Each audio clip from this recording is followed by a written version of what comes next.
Así se predica sin tapujos, sin temor a predicar la verdad bíblica. Dios continúe bendiciendo su ministerio, Pastor Sierra. Dios te bendiga grandemente, Pastor Manolo. No me canso de escuchar estas hermosas enseñanzas. Dios te siga dando la sabiduría y el entendimiento para que sigas predicando la palabra de Dios.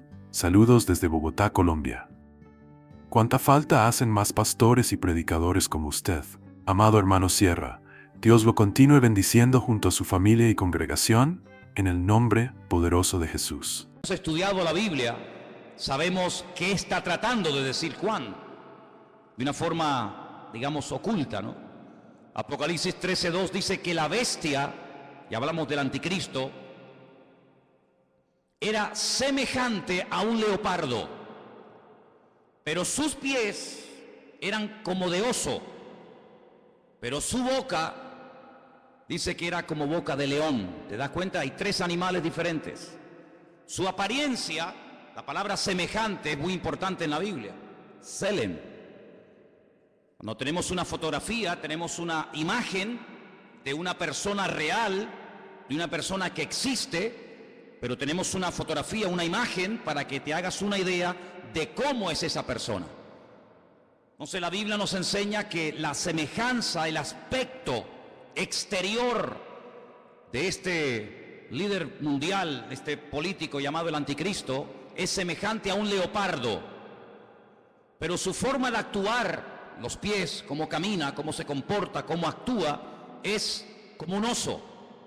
Pero cuando habla, cuando da a conocer su mensaje, dice que es como un león. Claro, para entender esto, uno tiene que ir al libro de Daniel. Yo siempre he dicho que la Biblia es una especie de gran rompecabezas, un gran puzzle. Hay cosas que Daniel dice que el Apocalipsis te explica. Y hay cosas que lees en el Apocalipsis que si no conoces Daniel, no puedes entender nunca. La Biblia nos enseña que en el Antiguo Testamento, en la época del profeta Daniel en Babilonia, él tuvo un sueño una noche. Y él dice que vio 4 animales que le llamaron tremendamente la atención. Dice que él vio a un león con alas. Dice que vio a un oso que estaba apoyado sobre una pata más que de otra. Luego ve a un leopardo que tiene 4 cabezas y ve a una bestia, que fue la que más le llamó la atención a Daniel.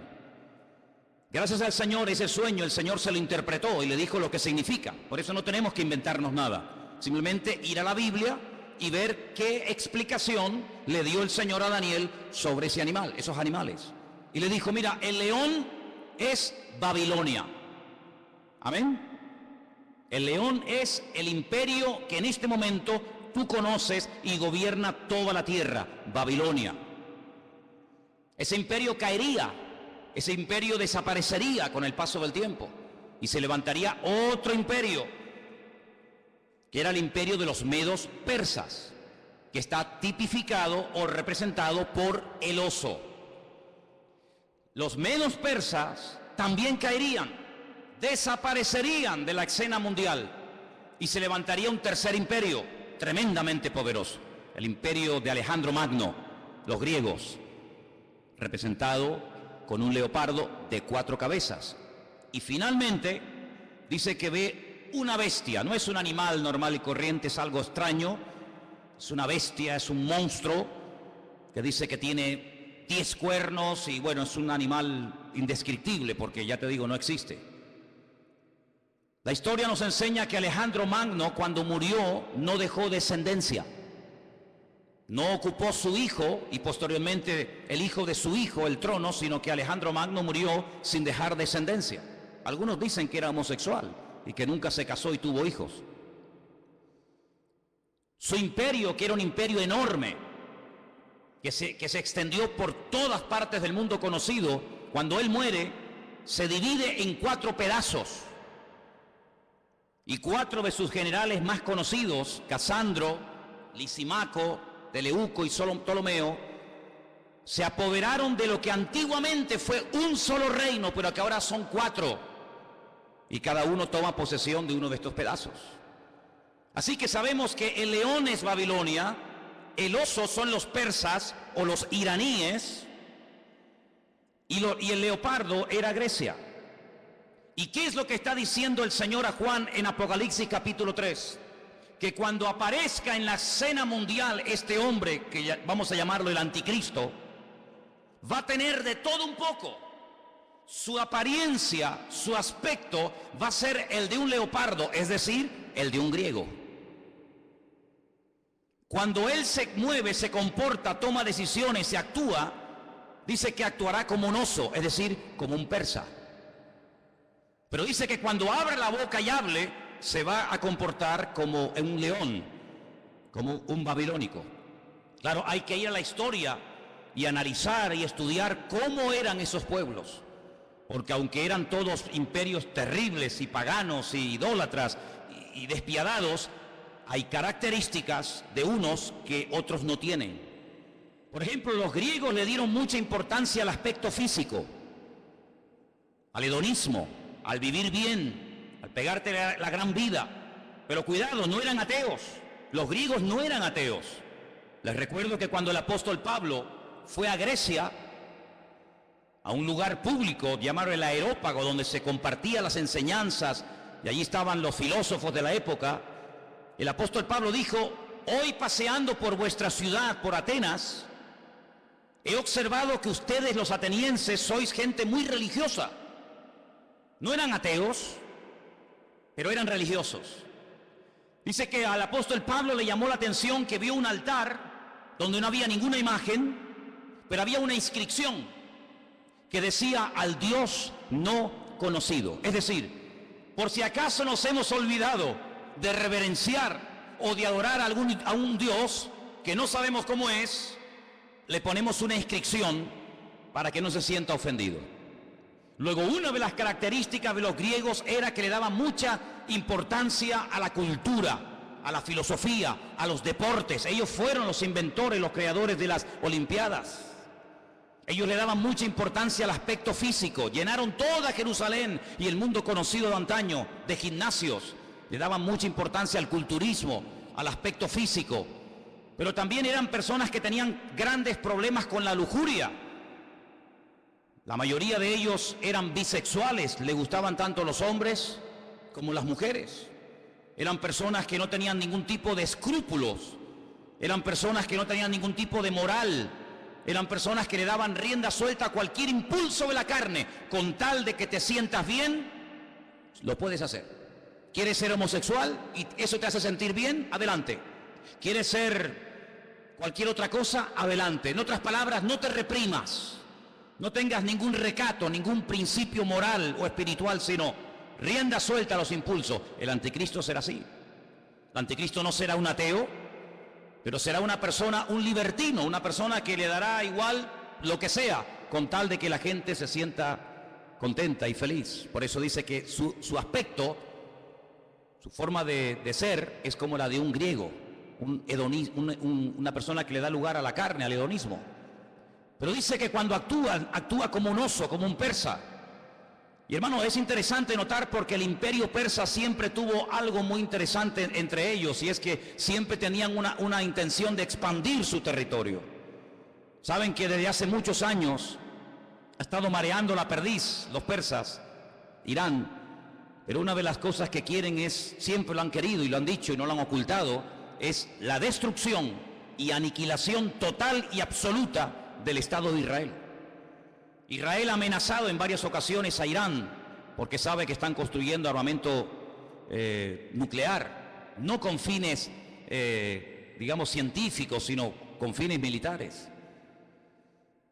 Irán recientemente dijo: si somos atacados por Israel, tenemos en este momento 80.000 misiles apuntando a la ciudad de Jerusalén y la destruiremos en cuestión de minutos. Es lo que ellos dicen. Por lo tanto, aunque aparentemente es una persona pacífica y educada y con una cultura tremenda, por otra parte, en su corazón es una persona que le gusta la guerra. Dice la Biblia, recuerden, la semana pasada cuando hablamos de este personaje, dice que él cambia de religión. Dice que al Dios de sus padres lo deja de adorar y comienza a adorar a Lamaozin, al dios de las fortalezas o al dios de la guerra. Es una de las características del anticristo. No es un ateo, pero es una persona que utiliza lo espiritual, lo religioso, para fundarse en esa fuerza espiritual que da, por así decirlo, la religión, y emprender guerras. Todos sabemos que muchas guerras se han emprendido, y las que faltan, en nombre de Dios o en nombre de la religión. Los protestantes han matado gente, los católicos han matado a gente. No hay ni una sola religión que no esté manchada de sangre. Todos han utilizado el nombre de Dios.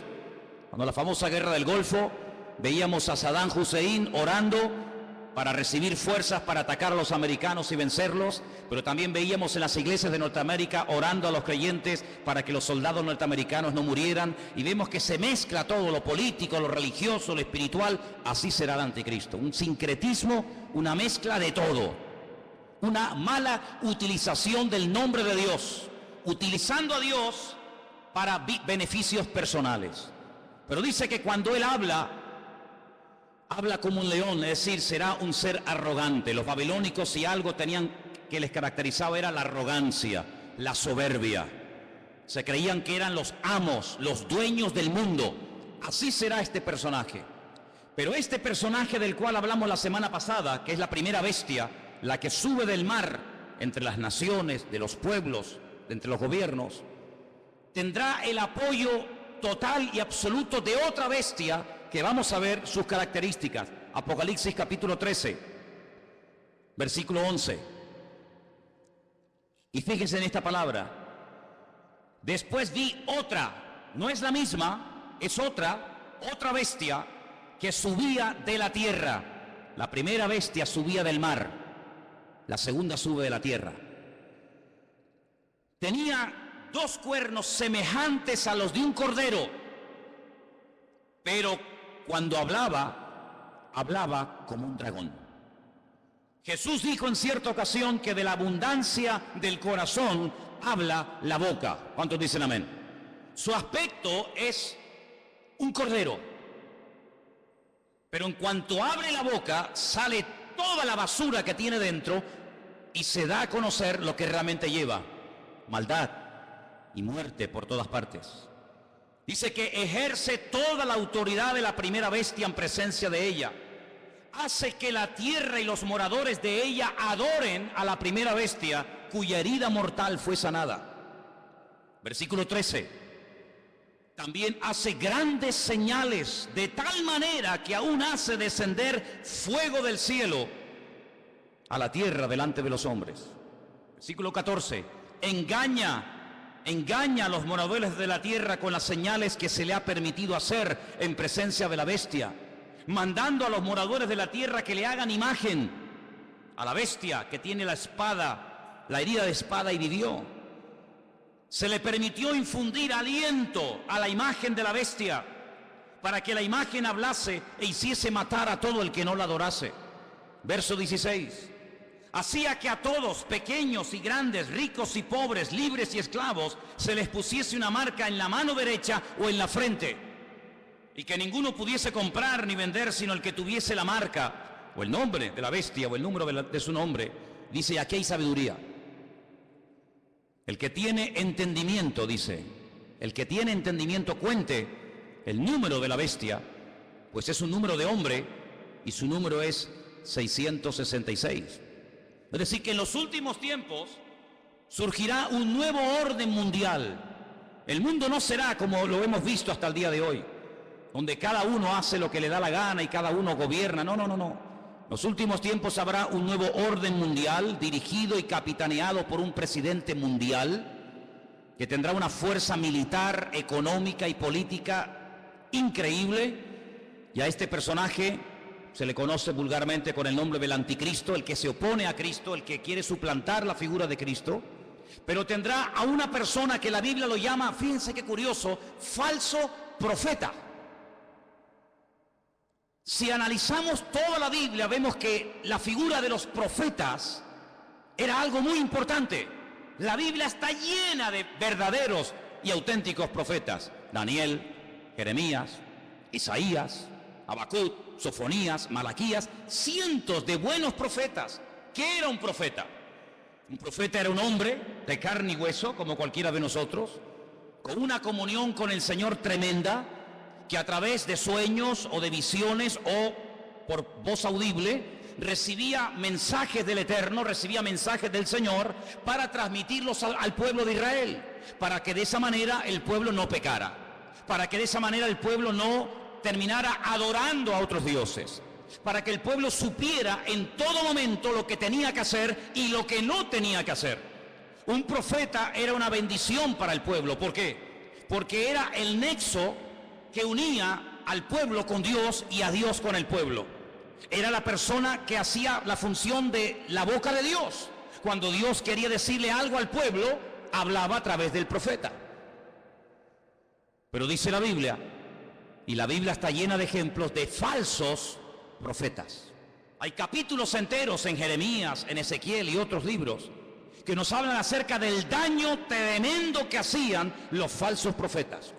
Por ejemplo, la Biblia dice que cuando las tropas del rey Nabucodonosor habían rodeado la ciudad de Jerusalén, había falsos profetas que decían: tranquilos, no pasa nada, no se preocupen, vamos a ganar la guerra. Nabucodonosor va a ser derrotado, se va a cansar y se va a marchar a su tierra. Vienen tiempos de paz, vienen tiempos de abundancia, vienen tiempos de prosperidad. Pero había uno llamado Jeremías, que era el verdadero profeta, y decía: no les crean, les están mintiendo, es mentira, no viene paz, viene guerra. El enemigo no se va a ir, nos va a destruir, nos va a destruir la ciudad, nos va a quemar el templo, va a matar a nuestros jóvenes.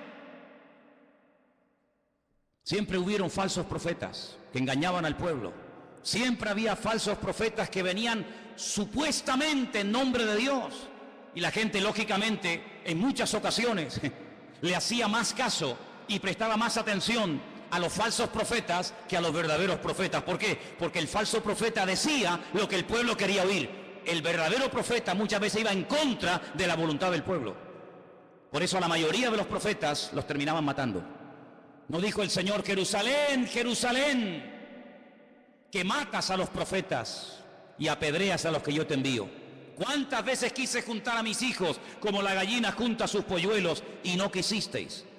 La ciudad de Jerusalén pasó a la historia como una ciudad que mataba a los profetas, porque los profetas confrontaban, los profetas hablaban claro, los profetas no eran aplaudidos, eran gente odiada, era gente que muchas veces tenía que vivir totalmente dependiendo del Señor, porque los querían matar, los querían torturar y querían taparles la boca a cualquier precio.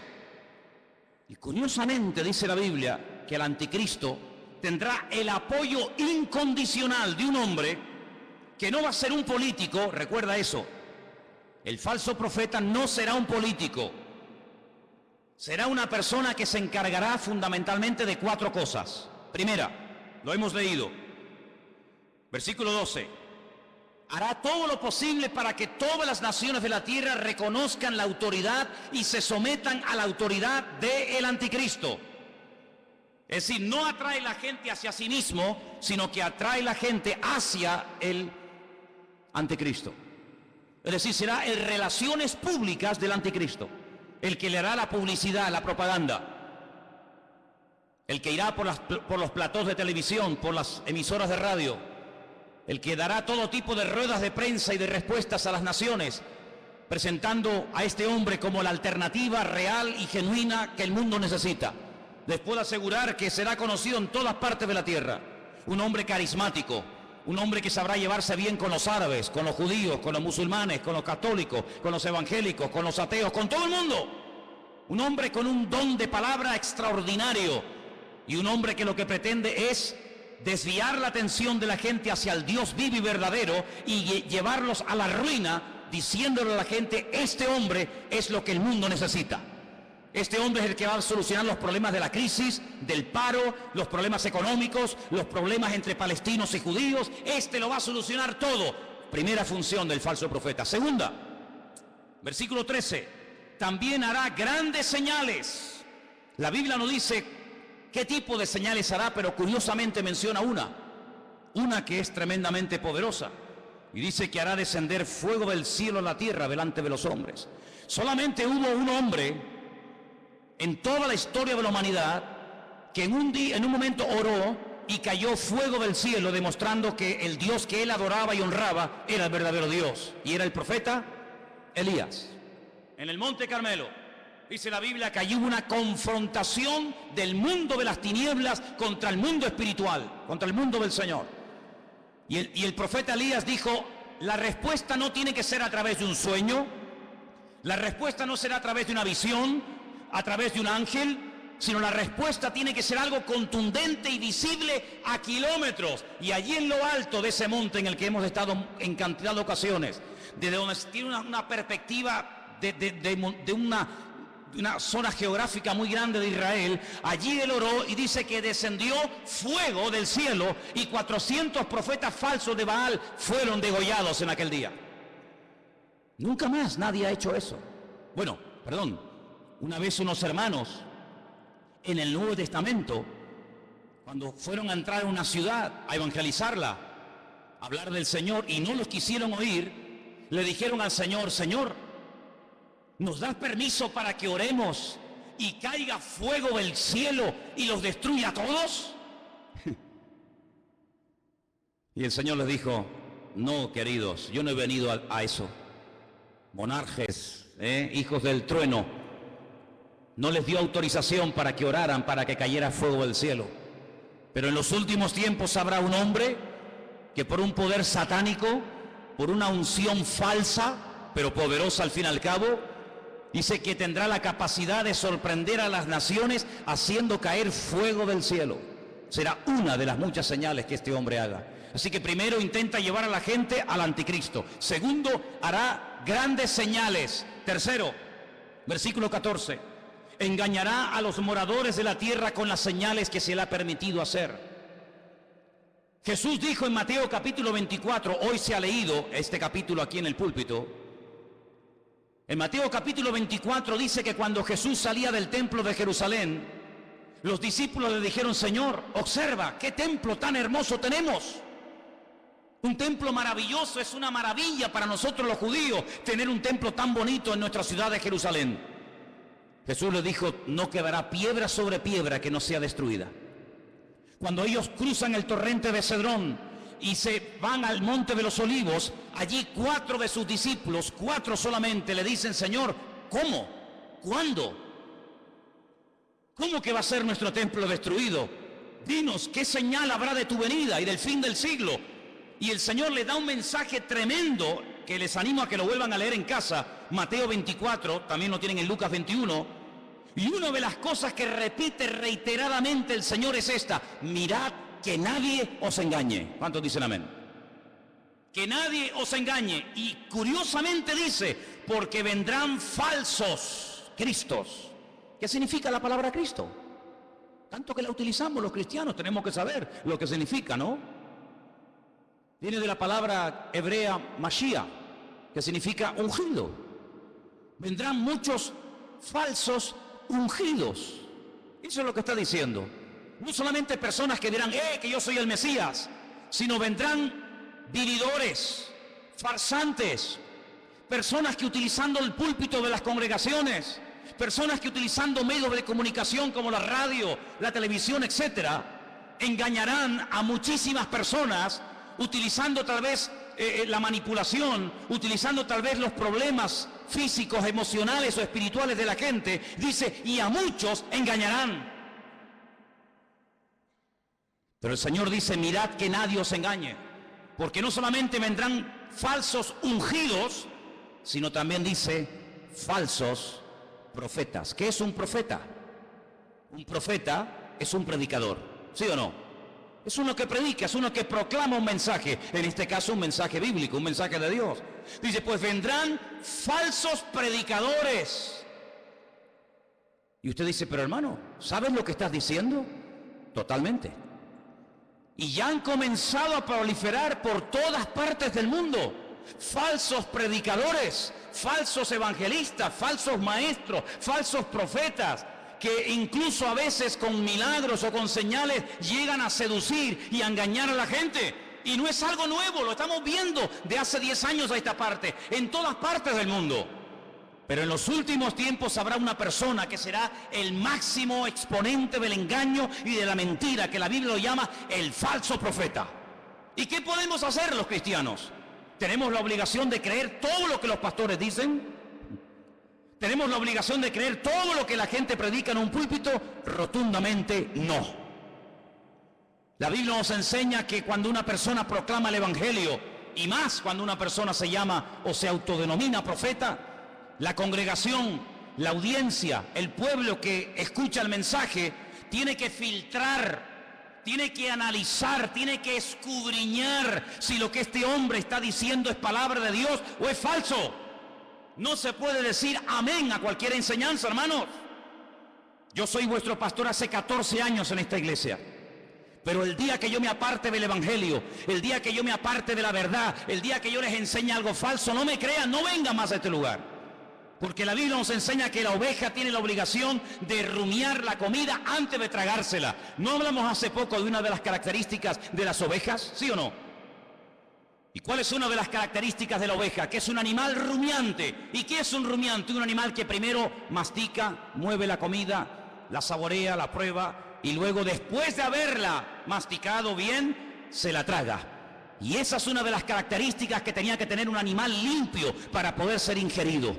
El Señor dijo que tenga pezuña y que sea rumiante. Y el Señor quiere que tú seas, permíteme la palabra, un rumiante. Una persona que diga, un momento, te he oído, he prestado atención, he tomado buena nota. Perfecto. Déjame analizar a través de las Escrituras si lo que tú hoy nos has enseñado, si la palabra que nos has traído es bíblica o es mentira y es falsa. Dice la Biblia que cuando Pablo fue a la ciudad de Berea, ¿os acordáis? Dice que los judíos de la ciudad de Berea escucharon a Pablo durante varias semanas, durante varios días de reposo en la sinagoga, compartir la palabra. Pero dice que eran gente más noble que los de Tesalónica. ¿Por qué dice la Biblia que los judíos de Berea eran diferentes a los judíos de Tesalónica? Dice, porque ellos comprobaban cada día en las Escrituras si las enseñanzas que el apóstol Pablo le daba a la congregación eran palabra de Dios o no eran palabra de Dios. ¿Cuántos dicen amén? Por lo tanto, hermanos, yo siempre les he animado, siempre les he dicho, y lo seguiré diciendo cada día, que ustedes tienen la obligación de escudriñar las Escrituras, de conocer la palabra de Dios, de no tragarse todo lo que oigan, de no tragarse todo lo que vean y oigan en internet, de no decir amén a todo, de no abrir su corazón a cualquier ministerio, de no dejarse ministrar por cualquier persona que aparentemente tiene palabra, hace milagros, señales y prodigios, pero alto.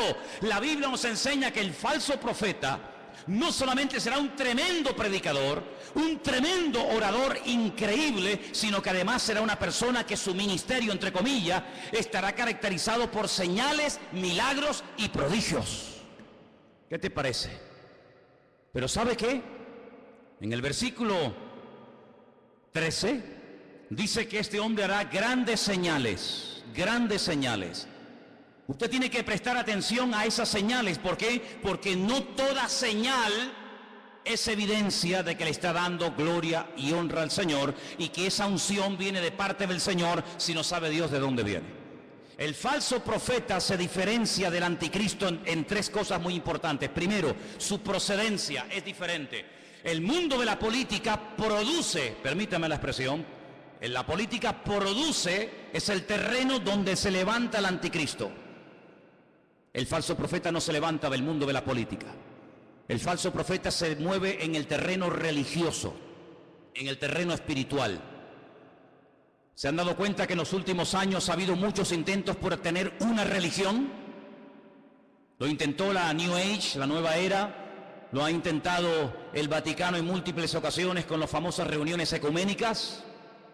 Los Bahá'í ya propusieron hace muchos años haber una religión mundial. Porque fíjense qué curioso, este continente en el que vivimos, el continente europeo, en dos ocasiones se ha enfrentado a muerte un país contra otro.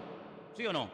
Primera Guerra Mundial, Segunda Guerra Mundial, unos contra otros, millones de muertos, ciudades arrasadas completamente, familias destruidas. Europa quedó totalmente en ruinas, pero eso ya pasó a la historia. Antes los que se peleaban ahora son amigos, ahora comen juntos, ahora hacen negocios juntos, Ahora se venden los productos unos a otros. Luego ya no estamos en un tiempo de guerra en Europa, estamos entre comillas en un tiempo de paz. Ya no nos peleamos unos contra otros, ¿ve? Porque en una guerra todos pierden. Ahora nos unimos en una unidad política y económica y donde tenemos todos en común una misma moneda. ¿Sí o no? Usted puede viajar por Europa, por muchos países, y no tiene que cambiar en un país la moneda, en otro la otra, sino que con una misma moneda se puede mover. Ya no hay fronteras. ¿Se acuerdan cuando viajábamos por Europa? Ya no hay fronteras. Puedes pasar de un país a otro prácticamente ya. A cualquier hora puedes pasar de un país a otro. Pero falta una unidad. Sí, hay una unidad militar, hay una unidad política, hay una unidad económica, pero no hay una unidad espiritual.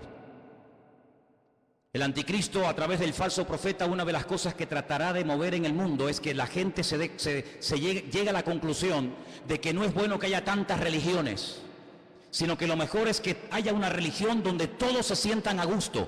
Ya hace años están tratando de crear el Crislam.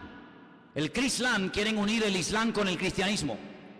En muchas congregaciones evangélicas, ya la palabra Jehová o la palabra Yahvé o la palabra el Eterno o la palabra Dios ha desaparecido. Ya hay una nueva versión circulando de la Biblia en muchas iglesias evangélicas del mundo donde aparece la palabra Alá. En el principio creó Alá los cielos y la tierra. Alá lo que estamos diciendo. En otras palabras, para llevarnos bien, quitemos la palabra Dios, pongamos la palabra Alá. Hay muchas Biblias donde han quitado la palabra sangre.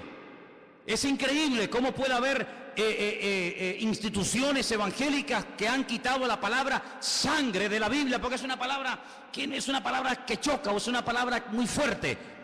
Amados hermanos, vienen tiempos de cambios como ustedes no se pueden ni imaginar. Vienen tiempos en los que no solamente lo económico cambiará de una forma tremenda, sino lo espiritual cambiará de una forma que ustedes no se pueden ni imaginar.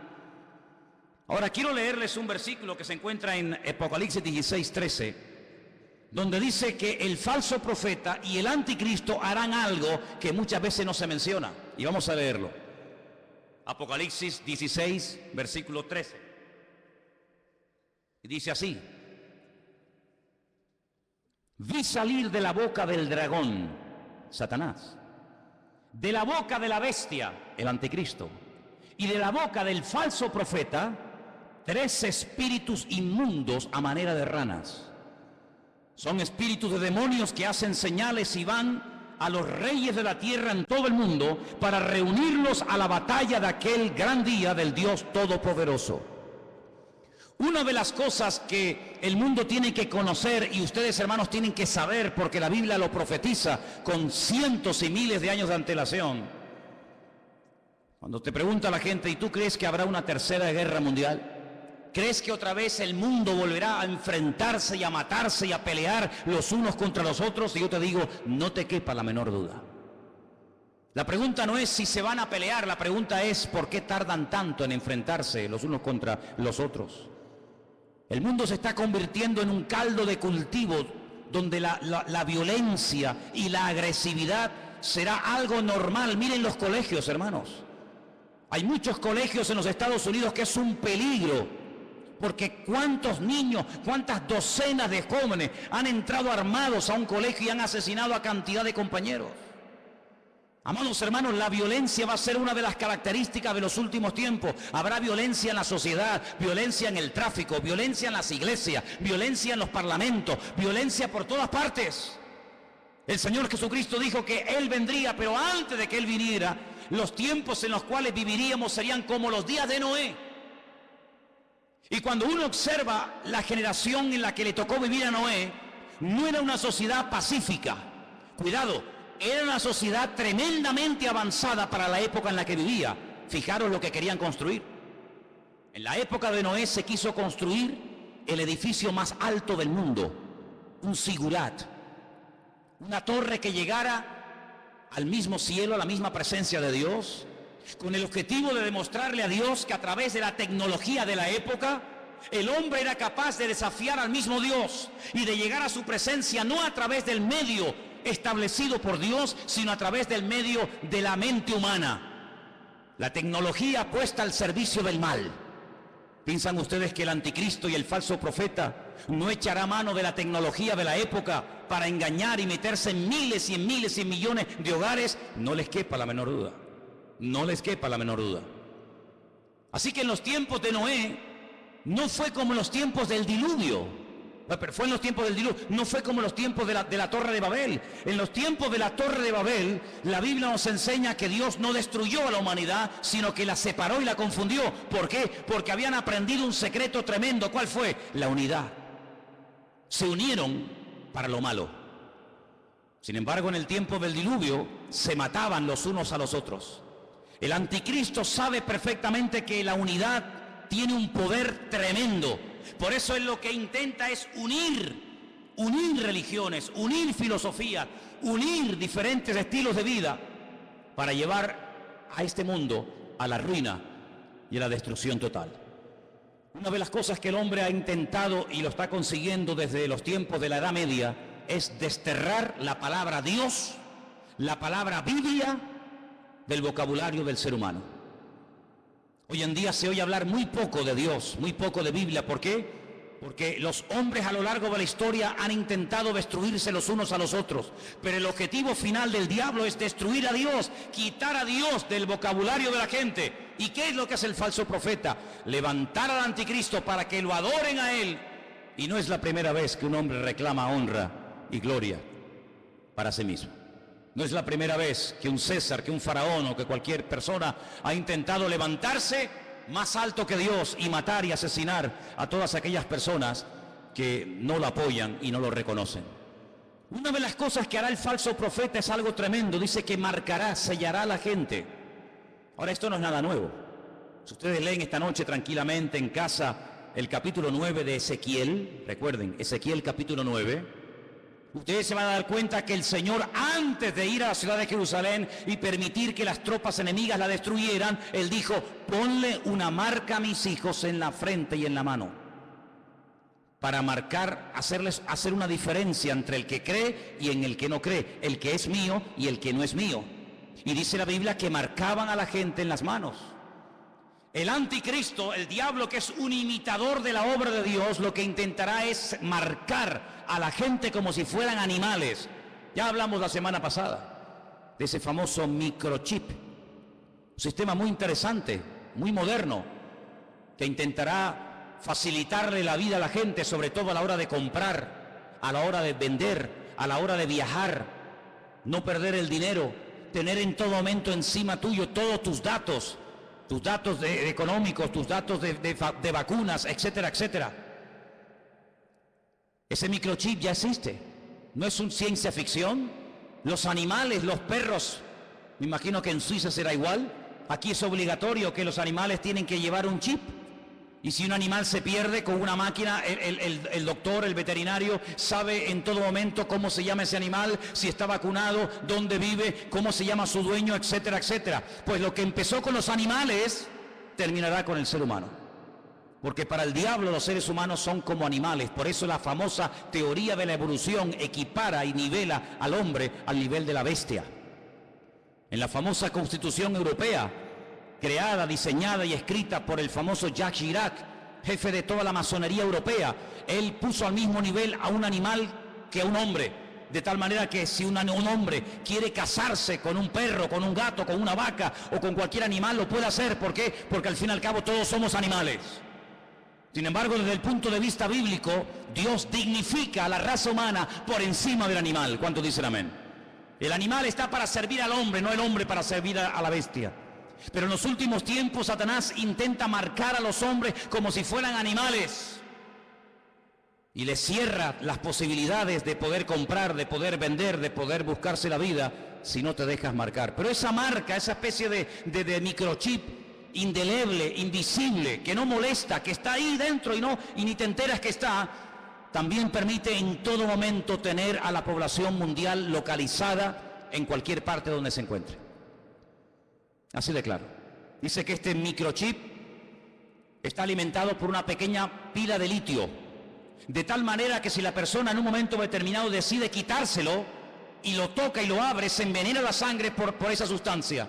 Pero en todo momento esa persona está localizada, y ya en muchos lugares gente multimillonaria y personas importantes se están poniendo esa especie de marca de microchip interno en su piel. ¿Para qué? Para estar localizados en caso de que sean secuestrados y que en cualquier momento los puedan localizar.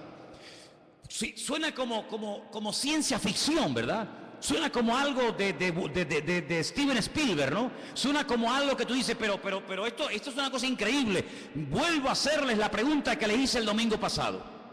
¿Cómo hace 2000 años un hombre llamado Juan, pescador de Galilea, un hombre que no fue a la universidad, ni tuvo en sus manos nunca un ordenador, ni tuvo nunca en sus manos un móvil, ni toda la información que tú y yo podemos tener ahora mismo?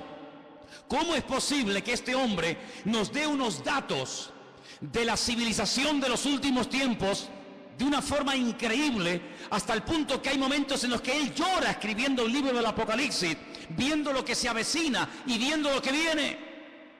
Es el hombre que dice que en los últimos tiempos el famoso río Éufrates se secará para que millones de soldados vengan desde el norte, casi diríamos como que en línea recta, y se den cita en el valle de Jezreel, en la zona de Megiddo, para llevar a cabo la gran batalla, la famosa batalla del Armagedón.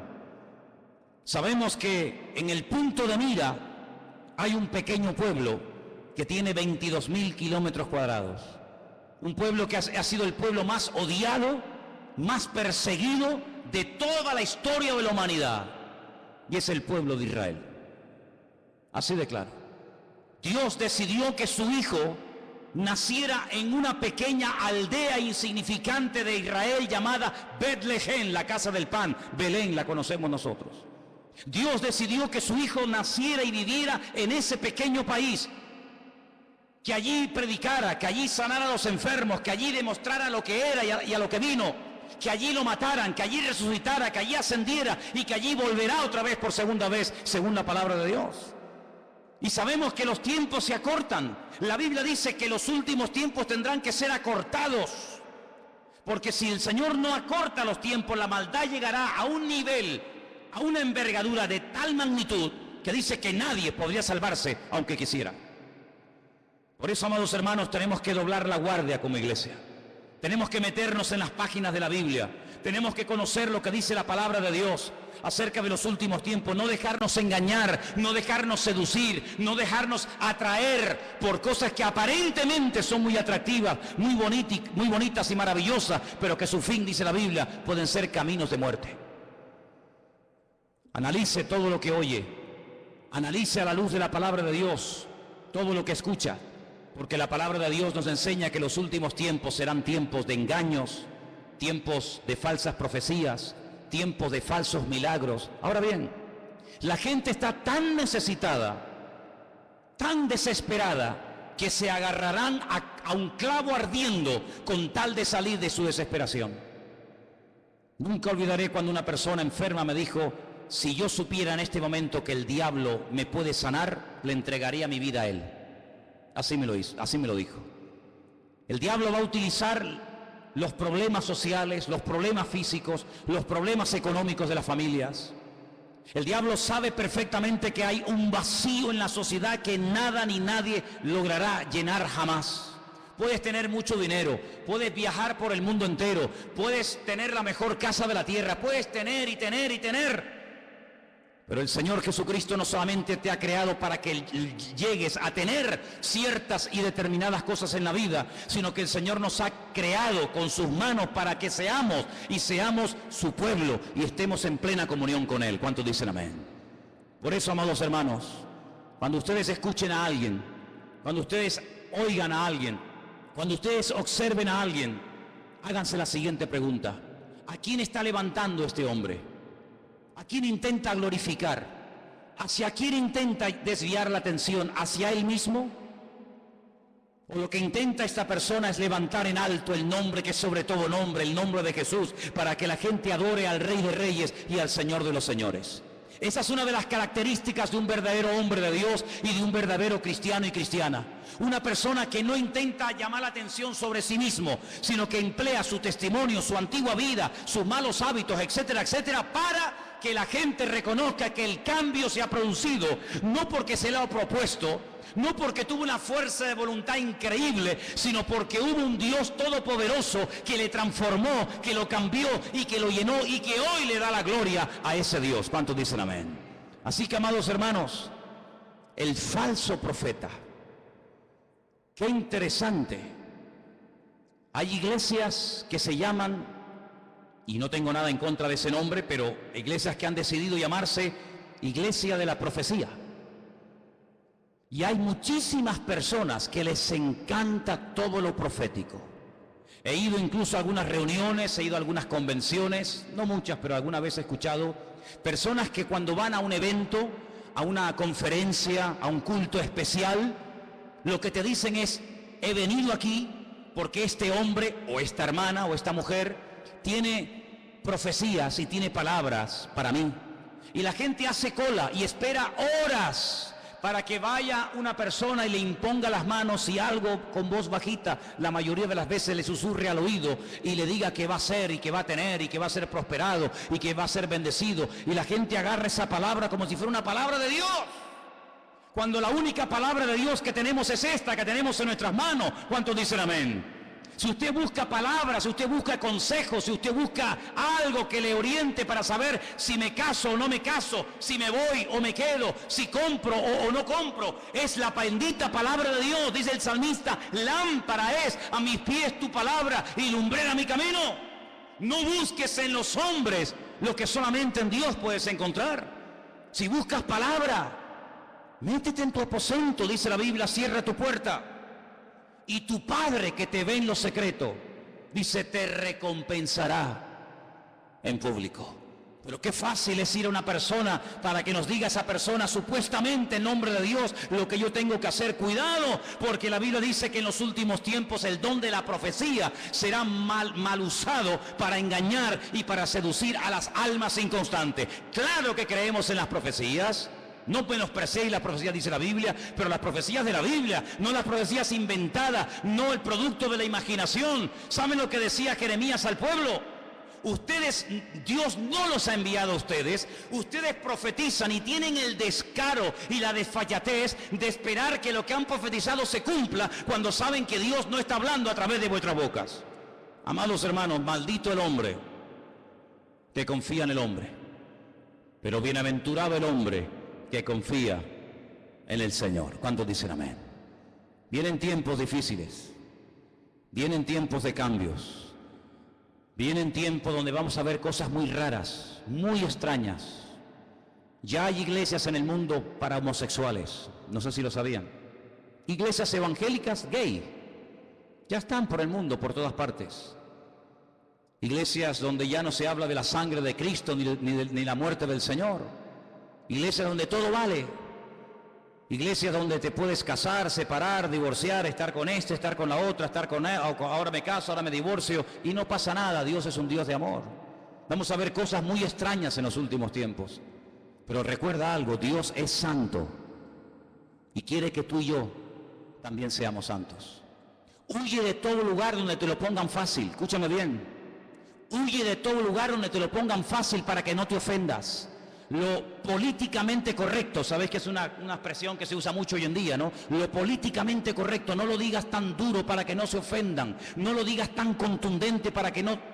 Huye de los lugares donde todo te lo ponen bonito y fácil. El Señor no viene a agradarnos los oídos, sin confrontación no hay cambio. Y la palabra de Dios viene para sacudirnos y para que le busquemos a Él en espíritu y en verdad. Y si el Señor tiene que sacudirnos en esta tarde y romper esquemas religiosos de nuestra vida, y si tiene que abrirnos nuestros ojos a una realidad que viene, nos guste o no, pues bendito sea el Señor. Pero la iglesia en esta hora tiene que dar la talla. Somos la sal de la tierra, somos la luz del mundo y no podemos en este momento de la historia, hermanos, claudicar, no podemos enfriarnos, no podemos dar marcha atrás. Estamos, hermanos, oyendo la trompeta del Señor. Dios viene, el Señor viene pronto y quiere que su iglesia se ponga las pilas, que se levante en pie de guerra y le diga al diablo, alto, aquí estamos los hijos de Dios. Aquí todavía hay gente que vive en orden, aquí todavía existe la familia, aquí existe el perdón, aquí existe la misericordia, aquí existe la fe. ¿Por qué? Porque nosotros creemos que lo que Dios prometió en su palabra es la verdad. ¿Cuántos dicen amén? Quiero que cierres tus ojos ahí donde estás. Y recuerda las palabras del Maestro. Mirad que nadie os engañe. Mirad que nadie te engañe. Ni pastores, ni profetas, ni rabinos, ni falsos mesías, que nadie te engañe. Dice la Biblia, conoceréis la verdad, y la verdad os hará libres. Amados hermanos, si quieres ser libre, tienes que conocer la verdad. Y la verdad es Jesucristo. Él es el camino, Él es la verdad y Él es la vida. La gente va a ser engañada porque buscan fuera del Señor. Si buscaran en Dios no serían engañados. Si buscaran en la palabra de Dios no serían apaleados ni heridos. El problema es cuando a veces buscamos fuera de Dios otros caminos, otras formas, y te equivocas. Si estás buscando, busca en Dios. Ven a Dios, ven a Él en esta tarde. Ríndele tu corazón, ríndele tu vida en esta tarde al Señor. Deja que Él aclare tus dudas. Él es el verdadero, Él es el Dios vivo y verdadero y no hay otro. Gracias, Señor Jesús. Recibe toda la gloria y el reconocimiento. Dice la Biblia que el anticristo, una de las cosas que hará es negar que Cristo vino en carne. Negar que Él vino.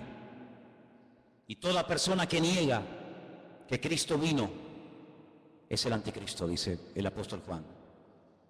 Nosotros en esta tarde rechazamos a este espíritu y declaramos en el nombre de Jesús que tú viniste en carne. Y confieso y declaro públicamente que aquel Mesías que se hizo carne era el Mesías verdadero y no hay otro más que Él. Bendito seas. Ahí empieza el cambio cuando tú reconoces que el Mesías vino en carne. No de una forma espiritual, una nebulosa, una cosa extraña. No, vino en carne y hueso a dar su vida por ti. Ahí empieza el cambio. Si Él era el Mesías verdadero, quiere decir que yo lo necesito a Él. Y por eso en esta tarde le decimos, yo te necesito, Señor Jesús. Te necesitamos, Señor, en nuestra vida. Los que somos padres, las madres, los creyentes, tus hijos te necesitan hoy más que nunca, Señor. En este tiempo de engaño, en este tiempo de tantos cambios y de tantos